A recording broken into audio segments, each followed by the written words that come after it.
Sa nagyayelong kabundukan sa Sweden, ang dating assassin na si Jack ay gumugugol ng oras kasama ang kanyang kasintahan na si Ingrid habang sinusubukang itago ang kanyang dating buhay na nabunyag na hindi alam ng babae.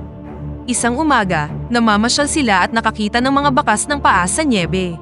Sa tingin ni Ingrid ay baka mga hunter lang ito, ngunit naghinala si Jack kaya agad niyang kinaladkad si Ingrid sa isang taguan bago sila sinimulang pagbabarilin ng isang tao mula sa kakahuyan.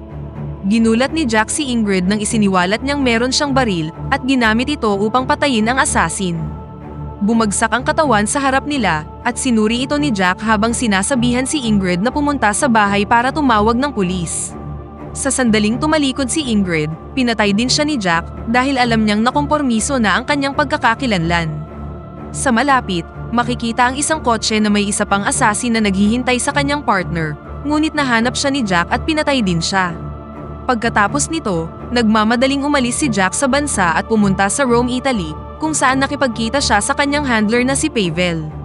Ipinaliwanag ni Jack na natagpuan na siya ng mga Swedish at walang kinalaman si Ingrid dito, ngunit naniniwala pa rin si Pavel na kaya niya itong iset up at pinaalalahanan si Jack na hindi siya dapat makipagkaibigan sa ganitong uri ng trabaho. Si Pavel na ang bahala sa mga taong nakahanap kay Jack, ngunit hindi siya maaaring manatili sa ganoong kalaking lungsod, kaya inarrange niya na manatili si Jack sa Castelvecchio, isang maliit na bayan sa mapa. Gamit ang sasakyang inihanda ni Pavel para sa kanya, naglakbay si Jack sa Castelvecchio, ngunit sa sandaling makarating siya dito, kinamumuhian niya ito dahil sa pagiging maliit at pagiging boring nito. Nagpasya si Jack na magmaneho pabalik, itinapon ang teleponong ibinigay sa kanya ni Pavel at pumunta sa Castel del Monte, isang mas aktibong bayan. Umupa siya dito ng isang simpleng apartment at ginamit ang pangalang Edward, ngunit ang karamihan sa kanyang mga kapitbahay ay mas tinatawag siya sa pangalang The American. Sinimulang gawin ni Jack ang isang daily routine, kung saan pumupunta siya sa isang local cafe, at dinadala palagi ang kanyang kamera sa mga natural na lugar dahil nagpapanggap siyang isang photographer. Bagamat tahimik na ang buhay niya ngayon, alisto pa rin si Jack sa anumang panganib na maaaring sumunod sa kanya. Dahil sa pagiging alerto, hindi maiwasang magulat ni Jack sa tuwing gagawa ng parang putok ng baril ang scooter ng kapitbahay.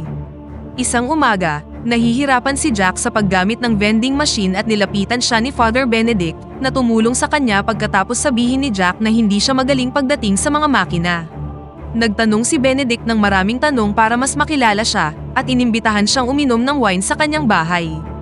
Hindi nagtagal, gumamit si Jack ng payphone para tawagan si Pavel, na galit sa kanya dahil sa ginawa niyang pagtapon sa cellphone. Nag-alok pa rin si Pavel ng trabaho kay Jack, kung saan bubuo siya ng custom-fit rifle para sa isa pang assassin, at ang ibig sabihin nito ay hindi kailangang patayin ni Jack ang sinuman. Kalaunan, pinuntahan ni Jack si Father Benedict para sa sinasabing wine at ilang oras na nakipagkwentuhan. Kinabukasan, nagmaneho si Jack papunta sa Sulmona, kung saan naggrocery siya at pinanood si Matilde mula sa malayo. Nang umupo siya sa isang cafe, kinuha ni Jack ang mesa sa tabi niya at pinulot ang diaryong ihinulog ng babae, na isang senyales na siya ang gunsmith na hinahanap niya. Ibinigay ni Matilde kay Jack ang lahat ng detalyeng kailangan niya para sa armas, at tinanggap naman ni Jack ang trabaho. Binanggit din ni Jack na may isang lalaki ang sumusubaybay sa kanila, ngunit iginiit ni Matilde na mag-isa lang siyang nagtatrabaho. Kalaunan, nang umuwi na si Jack, sa palagay niya ay nakita niya ang parehong lalaki sa bayan at ginawa niya ang lahat upang maiwasan siya. Makalipas ang ilang araw, pumunta si Jack sa post office upang kunin ang isang special package na naglalaman ng mga pirasong kailangan niya upang simulan ang paggawa ng armas. Naging maayos ang unang bahagi ng ginawa niyang pagbuo, ngunit nangangailangan siya ng ilang mga karagdagang gamit upang makabuo ng silencer. Pagsapit ng gabi, nagpasya siyang bumisita sa isang club at nakilala si Clara, isang call girl na magaling gumiling at magdamag na pinasaya ang kanyang alaga. Sa sumunod na araw, tinulungan ni Jack si Father Benedict na ayusin ang kanyang sasakyan nang masira ito sa gitna ng kalsada. Pinasalamatan siya ng pari sa pamamagitan ng pag-imbita sa kanya na maghapunan sa kanyang bahay, at narinig din ni Jack ang mga kwento ni Father Benedict tungkol sa kanyang relasyon sa mga taong bayan. Meron siyang larawan ni Fabio, ang lokal na mekaniko. Labis na nag-aalala si Father Benedict kay Fabio dahil mabait siyang tao, ngunit maaaring sangkot siya sa ilang mga ilegal na bagay. Gustong malaman ni Jack kung ninais ba ni Benedict na maging kahit ano maliban sa pagpapari, At sarkastikong sumagot si Father Benedict kung may iba pang trabaho si Jack bukod sa pagiging photographer. Sinabi sa kanya ni Jack na hindi siya magaling sa mga makina, ngunit madali niyang naayos ang sasakyan ni Father Benedict. Kinabukasan, sinadyang sinira ni Jack ang kanyang sasakyan at dinala ito sa talyer ni Fabio. Noong una, tumanggi si Fabio na tulungan ng isang misteryosong dayuhan, ngunit nagbago ang kanyang isip nang banggitin ni Jack na kaibigan siya ni Father Benedict. Ipinaliwanag ni Jack na mahilig siya sa mga sasakyan, at nagtataka kung makakakuha siya dito ng ilang mga kagamitan upang ayusin ang sirang drive shaft, at tinanggap ni Fabio na ibigay ito sa kanya ng libre. Habang nagmamasid si Jack sa paligid para hanapin kung ano ang mga kinakailangan niya sa paggawa ng silencer, natuklasan niyang may kopya din si Fabio ng parehong litrato ni Father Benedict. Sa kanyang pag-uwi, nakita ni Jack si Clara na papunta sa simbahan, at hindi niya maiwasang magbahagi ng malalanding tingin sa kanya. Sa sandaling nakarating siya sa kanyang apartment, sinimulan na muli ni Jack ang paggawa ng armas, at matagumpay na natapos ang silencer sa pagsapit ng gabi. Kinabukasan, dinala niya ang rifle sa kakahuyan at sinubukan ito upang kumpirmahing gumagana ito ng maayos. Kalaunan, pumunta si Jack sa club upang magdiwang, ngunit day off ngayon ni Clara, kaya nagpa siya si Jack na umalis sa halip na pumili ng ibang babae. Kinagabihan, pumunta si Jack sa isang cafe at napansin ang parehong lalaki na sumusubaybay pa rin sa kanya. Sa mga panahong yun, dinala ng clerk kay Jack ang isang envelope na iniwan ng isang tao para sa kanya, at sa loob, nakita ni Jack ang isang clip ng pahayagan na binabanggit ang tungkol sa mga bangkay na iniwan niya sa Sweden. Nang pabalik na siya sa kanyang apartment, nagpa siya siyang dumaan sa ibang kalsada at pinanatiling malapit ang kanyang baril habang natutulog na siya.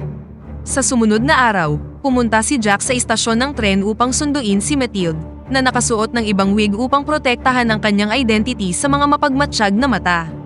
Pagkatapos ay dinala niya ang babae sa isang lihim na lugar sa kagubatan malapit sa ilog, ngunit nais pa rin ni Mathilde na maglakad at tingnan kung walang anumang bakas ng paa o bakas ng gulong bago sila magsimula sa kanilang trabaho. Nang makarating, inilapag ni Jack ang isang picnic blanket kung sakali mang imbestigahan ng mga pulis ang lugar mamaya, at pagkatapos ay ipinakita na kay Mathilde ang rifle na kanyang ginawa. Binuo ito ni Mathilde na parang isang expert at inutusan si Jack na gawan siya ng mga espesyal na bala na gawa sa mercury. Nagdala siya ng sarili niyang target para subukan ang rifle, na ginawa niya ng walang kahirap-hirap, at pagkatapos ay hiniling kay Jack na barilin ang mga bulaklak sa tabi niya mula sa malayong distansya. Nasorpresa si Jack na malaki ang tiwala sa kanya ni Mathilde, at binaril ang mga bulaklak nang hindi man lang siya nagugulat. Napahanga si Mathilde sa ginawa niyang silencer dahil hindi niya masabi kung saan nanggaling ang bala. Nang tapos na sila, humiling si Mathilde ng ilang huling adjustment at sinabing gawin ang delivery sa susunod na buwan. Ang mga case ng bala ay itinapon sa ilog, at nagtapon si Jack ng ilang alak sa damuhan bilang bahagi ng kanilang cover. Sa sandaling yun, dumapo ang isang butterfly sa braso ni Mathilde, at sinabi sa kanya ni Jack ang ilang mga cool facts tungkol sa partikular na uri na yon. Dahil dito, tinawag siya ni Mathilde na Mr. Butterfly at tinanong kung may dinala na ba dito si Jack dati, na itinanggi naman ng ating bida. Kinagabihan, pumunta si Jack sa club upang magsaya kasama si Clara, na tinatawag din siyang Mr. Butterfly dahil sa kanyang tattoo. Kinabukasan, ipinagpatuloy ni Jack ang pag-modify sa rifle, at paggawa ng bala na merong mercury. Isang hapon, nakasalubong niya si Clara, na manunood ng sine kasama ang kanyang kaibigan. Nag-usap sila ng kaunti at sinabi ni Clara na libre siya sa Miyerkules, kaya sinabi ni Jack na maaari silang magkita sa kinagawiang lugar. Sinamantala ito ni Clara, kung saan sinabi niyang hindi niya alam ang sinasabi niyang kinagawiang lugar, at hiniling na makipagkita sa kanya sa isang restaurant. Nang makaalis na ang mga babae, binuksan ni Jack ang pahayagan at labis na nag-alala nang nabasa niya ang tungkol sa mga pinapatay na call girl. Kinagabihan, nang pauwi na si Jack, napansin niyang hindi lang siya sinusubaybayan ng misteryosong lalaki, kundi sinusundan na siya nito. Nagtago si Jack sa isang eskinita at pagkatapos ay tinanggal ang kanyang sapatos. Hinintay niyang dumaan ang lalaki at pagkatapos ay sinimulan niyang sundan ito habang nakalabas ang kanyang baril. Plano niyang patayin siya, ngunit nagambala ang kanyang plano nang biglang dumating ang kanyang kapitbahay sakay ng maingay na scooter, na inalerto ang lalaki sa kanyang presensya. Agad na nag-react ang killer sa pamamagitan ng pagbaril sa driver at pagtakbo palayo papunta sa kanyang sasakyan, kaya kinuha ni Jack ang susi ng namatay niyang kapitbahay at ginamit ang scooter upang sundan siya. Naganap ang isang habulan sa buong bayan habang sinusubukan ni Jack na patayin ang lalaking ito, ngunit patuloy na nagmi-miss ang kanyang mga shot. Nang makarating sila sa kalsada sa labas ng bayan, sa wakas ay natamaan na ni Jack ang isang gulong na naging sanhi ng pagbangga ng sasakyan. Pagkatapos ay lumapit si Jack upang patayin ang lalaki at kinuha ang kanyang baril. Pagkatapos nito, tinawagan ni Jack si Pavel at sinabi sa kanyang natagpuan na siya ng mga Swedish, ngunit inutos sa kanya ni Pavel na manatili sa bayan at tapusin ang trabaho. Nang gabing yun, nahihirapan si Jack na makatulog dahil patuloy na bumabagabag sa kanyang panaginip ang ginawang pagpatay kay Ingrid. Kahit halos hindi pa sumisikat ang araw, naglakad-lakad siya at nakasalubong si Father Benedict na gusto ding maglakad-lakad sa madaling araw.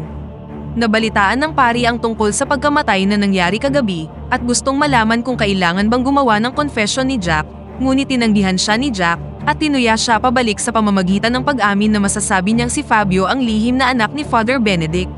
Inamin ni Benedict na nakagawa siya ng pagkakamali sa nakaraan, ngunit at least ay meron siyang kasama sa buhay hindi katulad ni Jack. Kinagabihan, nakipagkita si Jack kay Clara sa isang restaurant. Labis siyang humanga sa kung paano niya hinandle ang waiter nang sinubukan nitong kunin ang order mula kay Jack sa halip na kay Clara. Pagkatapos kumain, pumunta sila sa apartment ni Clara at nagpalipas ng gabi ng magkasama. Kinaumagahan habang naliligo si Clara, pinakialaman ni Jack ang mga gamit ng babae at nakakita ng baril sa loob ng bag ni Clara, kaya nagsimula siyang maghinala sa kanya. Kalaunan ng araw na yun, natapos na niya ang in-order na armas at bumili ng suitcase na may mga laman na office supplies upang maayos na maitago ang sniper. Ngayong tapos na ang kanyang trabaho, maaari na siyang lumabas at sundan si Clara upang matiyak na hindi siya isang espiya. Nakita niya itong may kasamang ilang mga lalaki, ngunit hindi niya matukoy kung kliyente ba sila o kriminal. Nang sumunod na araw, tinawagan ni Jack si Pavel at humingi ng 2 pang araw bago gawin ang palitan, na agad namang ipinagkaloob ni Pavel. Nang dumating ang hapon, dinala ni Jack si Clara sa lihim na lugar sa kagubatan para sa isang picnic. Sa sandaling makita ni Clara ang ilog, tinanggal niya ang kanyang damit para lumangoy, ngunit hindi sa kanya sumama si Jack. Habang nag-e-enjoy sila sa picnic, sinubukang abutin ni Clara ang kanyang bag, dahilan para maging tense si Jack at kinuha ang kanyang baril upang ipagtanggol ang kanyang sarili. Lumalabas na kukunin lamang pala ni Clara ang kanyang sunscreen, ngunit ang kanyang reaksyon ay nag-trigger din ng pagtatalo sa pagitan ng dalawa. Ipinaliwanag ni Clara na meron siyang baril upang protektahan ang kanyang sarili dahil isang killer ang pumapatay sa mga call girl, at tinanggap naman ni Jack na magtiwala sa paliwanag na yun. Pagkatapos ay hiniling sa kanya ni Clara na sumama sa kanya sa prosesyon sa susunod na araw, at nang sabihin ni Jack na pag-iisipan niya ito, gustong malaman ni Clara kung maaari ba silang mag-date sa lahat ng oras. Agad na binara ni Jack ang ideya at ipinaliwanag na hindi siya maaaring manatili magpakailanman sa bayan, na nag-udyok kay Clara na halikan siya at nagmakaawa sa kanyang manatili. Pagka-uwi ni Jack, hindi niya mapigilang isipin ang mga kahilingan ni Clara at nagpas siyang tawagan si Pavel upang ipaalam sa kanya na pagkatapos niyang gawin ang trabaho, magre-retiro na siya. Tila tinanggap naman ito ni Pavel nang walang problema, ngunit pagkatapos ibaba ni Jack ang tawag, tinawagan ni Pavel si Mathilde para sa isang espesyal na kahilingan. Kinabukasan, nagmaneho si Jack sa isang cafe sa tabi ng kalsada upang makipagkita kay Mathilde, na nakasuot muli ng ibang wig. Ibinigay niya sa kanya ang mga mercury bullets na nakalagay sa isang espesyal na lata, at kinuha rin ni Mathilde ang suitcase. Sa panahong yun, nagdahilan si Mathilde na pupunta siya sa banyo, kung saan inihanda niya ang ekstrang baril na dala niya. Napansin ni Jack na masyadong matagal si Mathilde, at umalis na rin ang iba pang mga customer, kaya naghinala na siya. Habang nakahanda ang baril sa kanyang bulsa, nagpa siya si Jack na maghintay sa labas, at ibinigay na sa kanya ni Mathilde ang pangkabuohang bayad. Mukhang marami pa siyang gustong sabihin, ngunit sa pagkakataong yun, dumating ang isang bus na puno ng mga bata, at umalis na si Mathilde bago pa sila mapansin. Nagmaneho si Jack pabalik sa bayan, at sinundan siya ni Mathilde habang nakikipag-usap sa telepono kay Pavel, na inutos sa kanyang patayin na si Jack sa lalong madaling panahon. Bumalik ang eksena sa bayan, kung saan nagaganap ang prosesyon sa lansangan. Dahil dito, naging madali para kay Mathilde na pumasok sa isang bahay, pinatay ang may-ari, at humanap ng pwesto sa kanilang bubong upang i-monitor si Jack. Sa parehong oras na yun, dumating din si Pavel sa lugar. Nakipagkita si Jack kay Clara at hiniling sa dalagang pakasalan na siya at umalis na sa bayan kasama niya. Agad naman itong tinanggap ni Clara, at ipinagtapat nila ang kanilang pagmamahal sa isa't isa. Sa sandaling yun, naghanda na si Mathilde na barilin si Jack, ngunit nag-backfire ang kanyang sandata at napatay siya. Dahil noong isang araw pa itong pinalitan ni Jack kung sakali mang iligpit siya ni Mathilde. Nakita ito ni Jack at naunawaan na hinahunting nila siya, kaya ibinigay niya kay Clara ang pera at sinabi sa kanyang hintayin siya sa lihim na lugar sa kagubatan. Pinuntahan ni Jack si Mathilde at tinanong kung sino ang nagpadala sa kanya. Bago siya namatay, inamin ni Mathilde na si Pavel ito. Hindi nagtagal, dumating si Father Benedict upang tingnan kung anong nangyari at itinutok ni Jack ang kanyang baril sa kanya. Gayunpaman, natutunan na ni Jack ang kanyang lesson kay Ingrid at hindi siya nagpaputok. Pagkatapos humingi ng tawad sa pari, hinanap ni Jack si Pavel at kusang pumasok sa isang bakanteng eskinita para masundan siya ng kanyang handler. Nahulog si Pavel sa pain at lumapit, ngunit nang itaas niya ang kanyang baril, tumalikod si Jack at nagpaputok hanggang sa mapatay niya siya. Pagkatapos nito, dinala ni Jack ang kanyang sasakyan sa kagubatan, ngunit nagsimula siyang makaramdam ng panghihina. Dito niya na-realize na nabaril din siya ni Pavel, at ngayon ay unti-unti na siyang nauubusan ng dugo. Sinubukan pa rin ni Jack ang kanyang makakaya upang maabot ang kagubatan at nakita si Clara na naghihintay sa kanya. Ngunit bago pa siya makarating, nawalan na siya ng malay, at namatay bago pa siya makapagpaalam, at dito na nagtatapos ang pelikula. Pakipindot naman ang like button kung nagustuhan mo ang pelikula at kung hindi naman, pindutin mo ng 2 beses ang dislike button para lang makasiguro.